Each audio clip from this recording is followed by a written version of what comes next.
बिस्मिल्लाहिर्रहमानिर्रहीम। अस्सलाम वालेकुम दोस्तों, इस ऑडियो लॉग में हम बात करने वाले हैं रशिया और यूक्रेन की जंग के हवाले से कि वहां पर अब क्या प्रोग्रेस हो रही है। मैं बड़ा थोड़ा सा टच कर रहा हूँ रशिया और यूक्रेन की जंग के हवाले से। वजह यह है कि रशिया और यूक्रेन की जंग थोड़ी लंबी चलेगी और दूसरी चीज, इस जंग का डायरेक्ट इम्पैक्ट पाकिस्तान के ऊपर बहुत कम है, इनडायरेक्ट इम्पैक्ट बहुत ज्यादा है और पाकिस्तान की इंटरनल पॉलिटिक्स से भी इसका लेना देना बहुत कम है। तो इसीलिए मैं मेजोरिटी ऑफ द टाइम उन्हीं चीजों के ऊपर बात करता हूँ जो आपकी इंटरनल पॉलिटिक्स को ज्यादा असरअंदाज करती हैं और आपकी इंटरनल पॉलिटिक्स को मैनेज करने में मदद करती हैं। इसीलिए इस जंग का लेना देना थोड़ा सा कम है, इसी वजह से इसको मैं थोड़ा सा साइड लाइन के ऊपर रख रहा हूँ। अब जी रशिया और यूक्रेन के हवाले से बहुत ज्यादा डेवलपमेंट हो रही है। अब वो कौन कौन सी डेवलपमेंट है हम इस ऑडियो लॉग में डिस्कस करेंगे। सबसे पहली चीज, यूक्रेन के प्रेसिडेंट ने कसम खा ली है कि मैं रशिया के साथ आखिरी दम तक लड़ता रहूंगा। एक्चुअली में रशियन प्रेसिडेंट व्लादिमीर पुतिन इसको नियो नाजी बोलता था। नियो नाजी ये होते थे कि जो पहले नाजी थे उनकी आने वाली नस्लें, यानी उनकी जो नेक्स्ट आइडियोलॉजिकल जनरेशन है उन्हें नियो नाजी कहा जाता है। लेकिन जो पहले वाले नाजी थे जो एडोल्फ हिटलर से थे वो सारे के सारे अर्जेंटीना भाग गए थे। मेजोरिटी ऑफ देम, जो उनमें से मेजोरिटी थी वो अर्जेंटीना भाग गई थी, आपके लैटिन अमेरिका भाग गए थे और वहां पर उन्होंने सेफ एग्जिट ले लिया था और वहां पर आराम से जिंदगी बिता रहे थे। कुछ लोगों को मुसाद ने पकड़ा वहां से जाकर और कुछ लोग आराम से वहां पर रहने लगे और मुसाद के हाथ वगैरह नहीं चढ़े। हालांकि मुसाद ने बड़ी कोशिश की थी कि एक एक नाजी को चुन चुन कर लाया जाए और उसे मारा जाए। मुसाद बदला लेना चाहती थी अपने यहूदियों की जेनोसाइड का, तो इसीलिए मुसाद ने बड़े रगड़े शगड़े लगाए हुए थे। लेकिन उनमें से थोड़ा बहुत हिस्सा आपका यूक्रेन के अंदर आ गया था और यूक्रेन के अंदर उन्होंने खुद को सियासी तौर के ऊपर मजबूत वगैरह कर लिया था। अब ये जो नई जनरेशन है, व्लादिमीर पुतिन कहता है कि ये नियो नाजीज है, जो नाजी जर्मनी थी हिटलर की, उनके आइडियोलॉजिकल सक्सेसर्स हैं। सो ये जो आपके जेलेंस्की वगैरह हैं ये सारे के सारे नियो नाजीज है। थोड़ा सा यहाँ पर ये भी बताता चलूं कि सेकंड वर्ल्ड वॉर में सबसे ज्यादा नुकसान जो हुआ था वो रशिया का ही हुआ था। फर्स्ट वर्ल्ड वॉर में भी रशिया के साथ ही लड़ाई हुई थी जर्मनों की, लेकिन फर्स्ट वर्ल्ड वॉर में रशिया बहुत जल्दी निकल गया था क्योंकि उसकी इंटरनल पॉलिटिक्स बड़ी खराब चल रही थी, जिसकी वजह से उन्होंने पीस ट्रीटी साइन कर दी थी जर्मनी के साथ। लेकिन सेकंड वर्ल्ड वॉर में जो सबसे ज्यादा लाशें उठाई थी वो रशियंस ने उठाई थी। सो जब रशियंस ये कंप्लेन करते हैं ना कि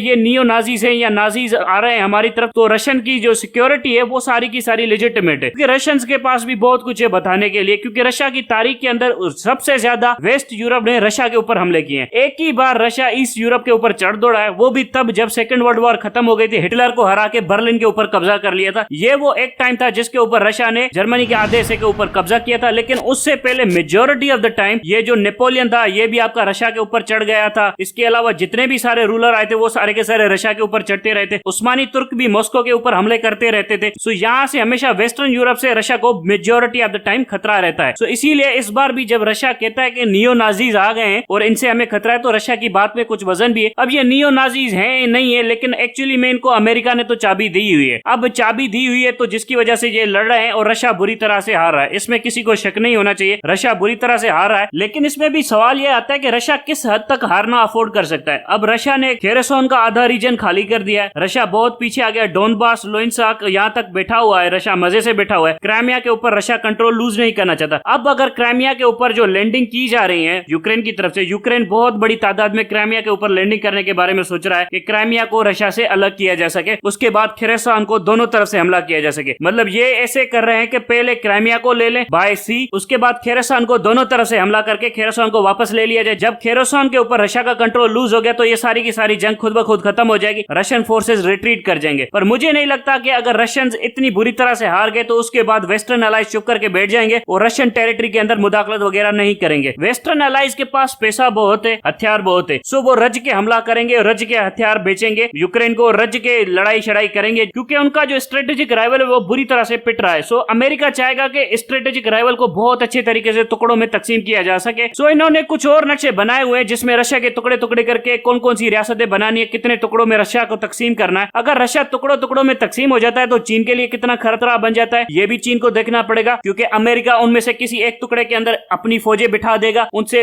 सिक्योरिटी एग्रीमेंट वगैरह करने की कोशिश करेगा। सो चीन को दो तीन तरफों से घेरने की कोशिश करेगा। सो ये वो चीजें हैं जो आने वाले टाइम के अंदर हो सकता है। आपको मैं यहाँ पर एक और चीज बता दूं, अगर रशिया ये जंग बुरी तरह से हार जाता है तो रशिया के अंदर एक पॉलिटिकल केओस होएगा, डिस्टेबलाइजेशन होगी, जिसकी वजह से रशिया के अंदर कुछ और नए लीडर्स पैदा हो सकते हैं। अगर उन लीडर्स ने मामलात को सही तरीके से ना संभाला तो वहां पर सेपरेशन मूवमेंट, सेसेशनिस्ट मूवमेंट पैदा हो सकती है और उन मूवमेंट को अमेरिका फाइनेंस कर सकता है और उन मूवमेंट की वजह से रशिया के अंदर और टुकड़े हो सकते हैं रशिया के, जिनको अमेरिका बनाने की कोशिश करेगा ताकि इनका एक और स्ट्रेटेजिक राइवल खत्म हो जाए। उसके बाद सिर्फ दुनिया के अंदर चाइना ही एक ऐसा स्ट्रेटेजिक राइवल बचेगा जो कि अमेरिका से लड़ सकता है, बाकी सारे के सारे उनके राइवल खत्म हो जाएंगे। इस वक्त रशिया की ताकत बहुत बुरी तरह से मुतासर हुई है, रशिया का ग्लोबल इमेज मुतासर हुआ है, रशिया की बहुत बुरी तरह से बेइज्जती हुई है पूरी दुनिया के अंदर। बहरहाल ये तो जंग का एक हिस्सा हो गया जो कि यूक्रेन रशिया के दरमियान का हिस्सा था, जहां पर गोले बम एक दूसरे के ऊपर फेंके जा रहे हैं। लेकिन जंग का एक और हिस्सा भी है जो कि हो रहा है यूरोप और अमेरिका के दरमियान। मैं बात कर रहा हूँ वेस्टर्न यूरोप की। वेस्टर्न यूरोप और अमेरिका के दरमियान क्या चल रहा है? अब वेस्टर्न यूरोप बड़ा मुतासर है इस जंग से। वजह यह है कि उनके पास गैस वगैरह नहीं है। आपको इंडस्ट्रियल प्रोडक्शन के लिए सस्ती गैस ऑयल वगैरह चाहिए। अब आपके पास अगर गैस नहीं है, सस्ती ऑयल नहीं है, तो आपकी इंडस्ट्रियल प्रोडक्शन बड़ी मुतासर होती है। इंडस्ट्रियल प्रोडक्शन एक्सपेंसिव हो जाती है। एक्सपेंसिव होने की वजह से वहां का जो इन्वेस्टर होता है वो कोशिश करता है कि यार ये इंडस्ट्री में यहाँ से लपेट के कहीं और ले जाऊं जहां पर मुझे गैस वगैरह सस्ती मिले। सो इसीलिए अमेरिका ने एक बिल पास कर दिया है कि जितने भी यूरोपियन इन्वेस्टर्स वगैरह हैं या ग्लोबल इन्वेस्टर्स है, वो अगर अमेरिका के अंदर इन्वेस्ट करेंगे और इन्फ्लेशन को कम करने में अमेरिका की मदद वगैरह करेंगे तो हम आपको ये सर्विसेज वगैरह दे सकते हैं। सो अमेरिकन ने कोशिश ये की है कि जितने भी यूरोपियन इन्वेस्टर हैं वो दोबारा से अमेरिका के अंदर आए और वहां पर इन्वेस्टमेंट वगैरह करें ताकि अमेरिकन इकोनॉमी थोड़ी बहुत मजबूत हो। मैं पहले भी बता चुका हूं कि अमेरिकन ये जो $25 ट्रिलियन की इकोनॉमी बताते हैं ये एक एग्जेजरेटेड फिगर है, ये ओवर फिगर है, क्योंकि अमेरिकन ने तकरीबन $6 ट्रिलियन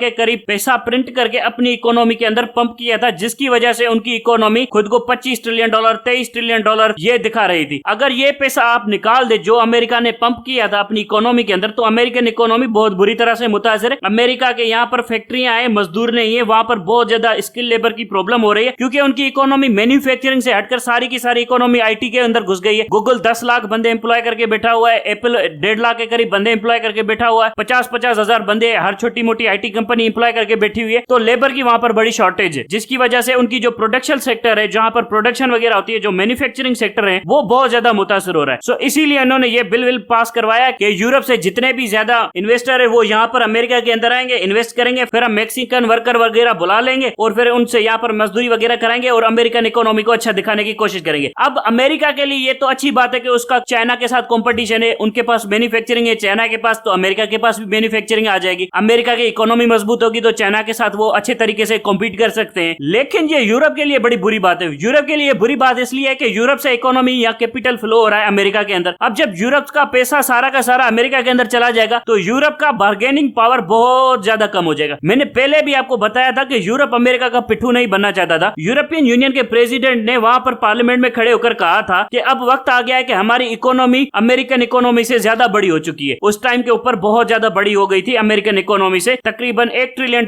ज्यादा हो गई थी अमेरिकन इकोनॉमी से। लेकिन वहां पर मसला यह हुआ कि उसने कहा कि अब हम अमेरिका को सुपर पावर के तौर के ऊपर रिप्लेस कर सकते हैं। सो मेहरबानी करके अमेरिका को सुपर पावर के तौर के ऊपर हमें रिप्लेस कर लेना चाहिए और अमेरिका की ये जितनी भी बदमाशियां वगैरह हैं जो यूरोप के ऊपर है, जो ईस्टर्न यूरोपियन ममालिक के ऊपर है, ये सारी की सारी खत्म कर देनी चाहिए। सो उन्होंने बड़ा रच के अमेरिका को गालियां वालियां दी थी। अल्टीमेटली क्या हुआ, 2 साल के बाद बर्तानिया ने कहा कि हम आपका ऐसा नहीं बनते, हम यूरोपियन यूनियन छोड़कर जाते हैं, जिसकी वजह से यूरोपियन यूनियन की जो एडवांटेज था इकोनॉमी वाइज अमेरिका के ऊपर वो सारा का सारा खत्म हो गया। उसके बाद अमेरिका ने अपनी कैलिफोर्निया स्टेट जहां पर सिलिकॉन वैली है उसकी इकोनॉमी के रिवीजन सबमिट करवाए तो पता चला कि कैलिफोर्निया की इकोनॉमी फ्रांस की इकोनॉमी से भी ज्यादा बड़ी है। सो इस तरह से अमेरिका ने यूरोप को ब्लैकमेल करने की कोशिश की कि आप लोग हमसे दूर नहीं जा सकते, भले आप हमसे कितनी भी नफरत कर ले लेकिन हम आपके साथ ही रहेंगे। सो अमेरिका आपका वो दोस्त है जिसे आप दोस्ती रखें या ना रखें, मिस कॉलें आपको देता रहेगा, चाहे आप कहीं पर भी हो, नेटवर्क हो या ना हो, फिर भी आपको मिस कॉलें देता रहेगा। अमेरिका की दोस्ती इतनी महंगी होती है हर ममालिक के लिए। अमेरिका अपने मुफाद के लिए किसी को भी बेच सकता है, किसी को भी मार सकता है। सो इसी तरह से अमेरिका ने यूरोप को खुदे लाइन लगाया। अब इस जंग के थ्रू, यूक्रेन की जंग के थ्रू अमेरिका एक तीर से 2 शिकार कर रहा है। पहला शिकार ये कर रहा है कि रूस जो इसका स्ट्रेटेजिक राइवल है उसकी धज्जियां उड़ा रहा है। दूसरा शिकार ये कर रहा है कि जैसे यूरोपियन यूनियन की ताकत बढ़ रही थी तो अमेरिकन ग्लोबल पावर को वो चैलेंज कर रहे थे और वो खुद को ग्लोबल पावर बना रहे थे। सो इस जंग के थ्रू जो यूरोप की ताकत बढ़ गई थी उसे भी वो कम करने की कोशिश कर रहा है। उन्होंने भी जो पिछले वैसे जमा किए थे वो सारे के सारे उनसे लूट रहा है। सो अमेरिका की बड़ी ले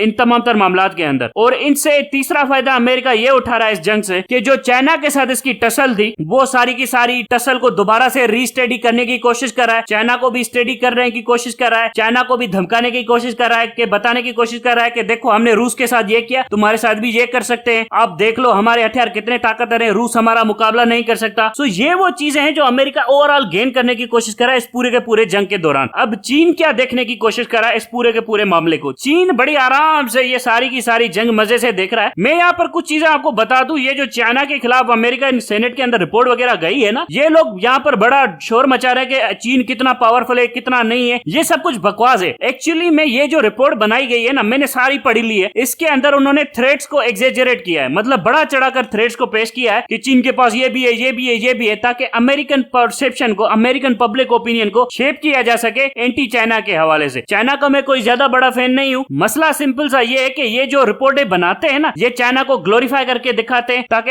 अमेरिकन पब्लिक को डराया जा सके, ताकि अमेरिकन पब्लिक को जब भी वॉर के लिए बुलाया जा सके तो वो सारे के सारे भागते हुए दौड़ते हुए आए। मैं पहले भी बता चुका हूं कि अमेरिकन बड़ा स्लोली वॉर को प्लान करते हैं। वो पहले 5-6 साल उसके ऊपर नैरेटिव बनाते हैं, अपनी मीडिया को तैयार करते हैं, अपनी पॉपुलेशन को तैयार करते हैं, उनके यहाँ पर उल्टे सीधे डेटा फीड किए जाते हैं, उसके बाद जाकर ये जंग के अंदर कूदते हैं। सो वॉर ऑन टेररिज्म शुरू करने से भी पहले उन्होंने 6-7 साल ये सारी की सारी चीजें की, उसके बाद वॉर ऑन टेररिज्म शुरू की। इसी तरह से आप देखें, रशिया से लड़ने से पहले क्राइमिया का मामला हुआ, 6 साल तकरीबन चलते रहे ये सारे के सारे मामले, उसके बाद इन्होंने रशिया से लड़ाई झगड़ा कर लिया। इसी तरह से ये पहले चाइना के खिलाफ अपना नैरेटिव बना रहे हैं, अपने लोगों को कन्विंस कर रहे हैं, उसके बाद जाकर चाइना को फोड़ेंगे। सो ओवरऑल ग्लोबल पिक्चर यही है कि अमेरिका चाहता है कि पूरी दुनिया के अंदर इसके सामने कोई भी स्ट्रेटेजिक राइवल ना हो, और फ्रेंकली स्पीकिंग कोई राइवल है भी नहीं। लोग चाइना का नाम ले रहे हैं, लेकिन मुझे नहीं लगता कि चाइना के अंदर इतना दमखम है कि अमेरिका के साथ लड़ सके। अमेरिका ने खुद को बड़ा ही एक ग्लोबल और सुपर पावर मनवाने में कामयाब हो गया जो बाइडेन के दौर के अंदर। लेकिन अमेरिका की एक सबसे ज्यादा बड़ी खामी है जो अमेरिका पूरी दुनिया से छुपा रहा है। वो सबसे बड़ी खामी यह है कि अमेरिकन इकोनॉमी श्रिंक कर रही है, जिसकी वजह से अमेरिका लॉन्ग टर्म में अपनी मिलिट्री वगैरह मेंटेन नहीं रख सकता जो वो रखना चाहता है, जिस तरह से रखना चाहता है और जितनी उसकी रिक्वायरमेंट है फ्यूचर के ऊपर नजर रखते हुए। सो अमेरिकन इकोनॉमी जो श्रिंक कर रही है, ये अमेरिकन पॉलिसी मेकर्स के लिए सबसे बड़ा सवालिया निशान है कि इसको कैसे ओवरकम किया जा सके, कहां से रिसोर्सेज वगैरह लिए जा सके। सो यहाँ पर भी अमेरिकन को जरूरत पड़ेगी मिडिल ईस्ट की। आपको मैं बता दूं, यूएसएसआर के साथ लड़ने के लिए अमेरिका को मिडिल ईस्ट के पैसे ने बहुत ज्यादा मदद की थी, अमेरिका को मिडिल ईस्ट के ऑयल ने बड़ा मदद किया था। इसी तरह से ग्लोबल वॉर ऑन टेररिज्म लड़ने के लिए अमेरिका को मिडिल ईस्ट के पैसे ने बड़ा मदद किया था। क्राइमिया के ऊपर रशिया को दबाने के लिए अमेरिका को मिडिल ईस्ट ने बहुत ज्यादा मदद की थी, और जब चाइना के साथ भी टसल होगी तब भी अमेरिका को मिडिल ईस्ट का पैसा ही बहुत ज्यादा काम आएगा। सो अमेरिका और मिडिल ईस्ट का चक्कर भी आपको समझ में आ रहा होगा, अमेरिका और यूरोप का चक्कर भी समझ में आ रहा होगा। ये सारी की सारी पॉलिटिक्स है ना, वो अमेरिका कर रहा है, और अमेरिका को पैसे कौन दे रहा है? आपके मिडिल ईस्ट के मुमालिक, आपके अरब मुमालिक। सो इसी तरह से आपकी ग्लोबल वर्ल्ड डिजाइन की हुई है जो बहुत ज्यादा अमेरिका को फेवर करती है, और इसको कोई कॉम्पीट भी नहीं कर सकता, इसको कोई चैलेंज भी नहीं कर सकता अनलेस कोई बहुत ज्यादा ताकतवर मुल्क को बहुत ज्यादा सोफिस्टिकेटेड तरीके से अमेरिका को चैलेंज करने की कोशिश करे। अब तक के लिए इतना ही। Thank you very much.